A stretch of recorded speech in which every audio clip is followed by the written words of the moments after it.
2000 Kilometer gehen im Jahr anstelle von 1600 Stunden sitzen vor dem Bildschirm.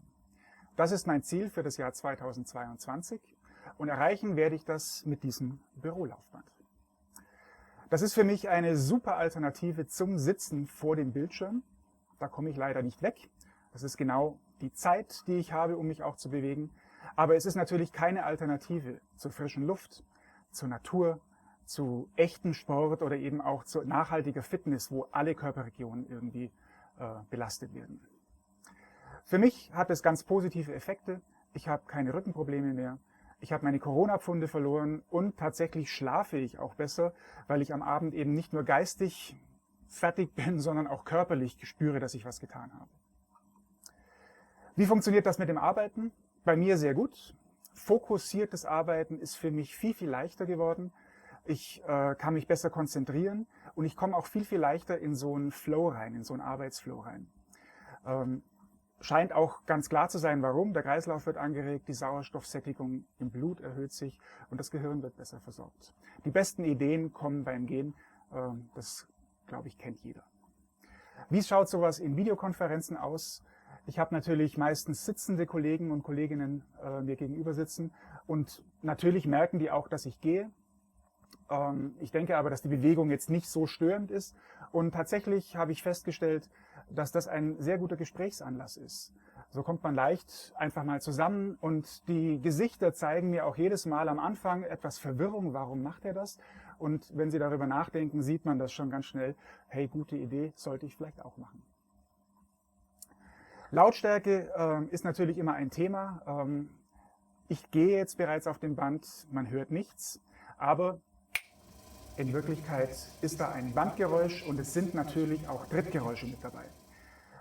Raummikrofone wie das vom Laptop oder von der eingebauten Webcam, die filtern diesen sonoren Hintergrundschall vom Band schon raus, aber die Trittschallfrequenz, die hört man schon zwischendurch. Also die Schritte werden auch bei Raummikrofonen immer wieder mit übertragen. Deswegen empfehle ich ein Ansteckmikrofon. Ich habe die Luxusvariante, die ist gleich mit Funk. Hat den Vorteil, wenn man mal zur Biopause muss oder sich einen Kaffee holt, dass man sich nicht ständig abstöpseln muss.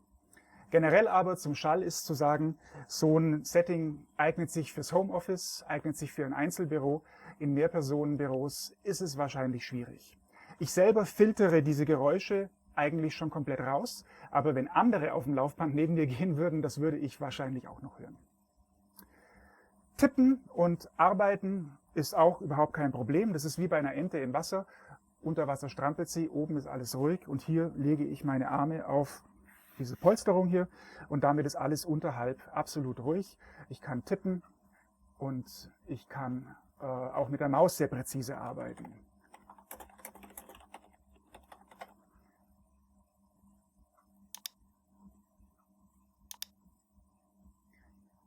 Der einzige Unterschied bei der Maus ist natürlich, dass der Kopf sich oben leicht bewegt. Das heißt, wenn ich sehr, sehr präzise arbeiten muss, dann muss ich vielleicht langsamer laufen bzw. mal kurz stehen bleiben. Das Gehen generell ist eine unbewusste Handlung, die läuft automatisch ab. Da kann man ohne weiteres was Bewusstes oben draufsetzen und damit kombinieren. Aber ist natürlich klar, wenn ich nach dem Prinzip Adler, Such und Hack tippe, dann nehme ich jetzt auf einmal eine gebückte Haltung ein. Und das ist ungewohnt. Damit ist dieser Prozess des Gehens, der sonst automatisch abläuft, jetzt teilbewusstseinspflichtig und jetzt muss ich verschiedene Sachen miteinander koordinieren, was dann Multitasking erfordert. Und das können wir natürlich nicht. Also da muss man sich dann vielleicht ein bisschen dran gewöhnen, bis man die Koordination hinbekommen hat. Aktuell gehe ich mit einer Geschwindigkeit von 2 Stundenkilometer. Das ist für mich eigentlich so die Optimalgeschwindigkeit. Mein persönlicher Schnitt ist tatsächlich ein bisschen höher, das sind 2,5, das wäre so.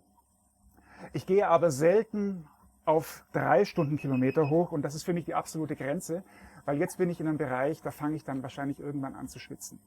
Und das ist überhaupt nicht notwendig. Wenn ich in Videokonferenzen bin, gehe ich tatsächlich auf 1 Stundenkilometer teilweise runter.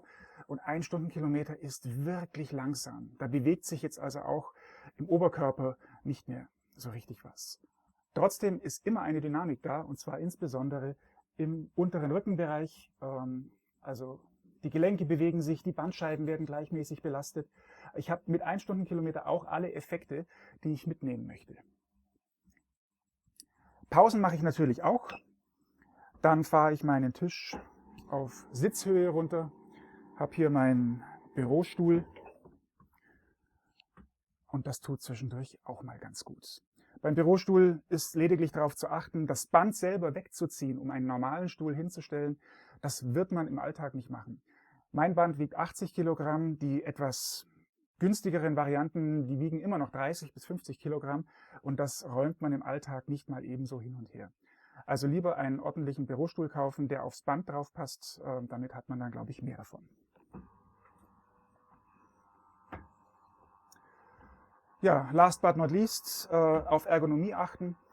Die Bildschirmanordnung ist wichtig. Ich habe die Augenhöhe immer so auf der oberen Kante des Bildschirms angeordnet, und zwar bei beiden Bildschirmen.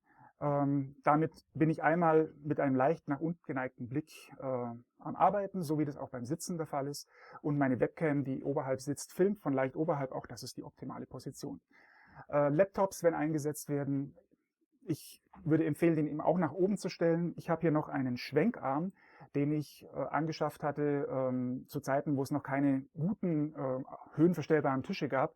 Damit konnte man dann eben auch das Setting ins Stehen bringen.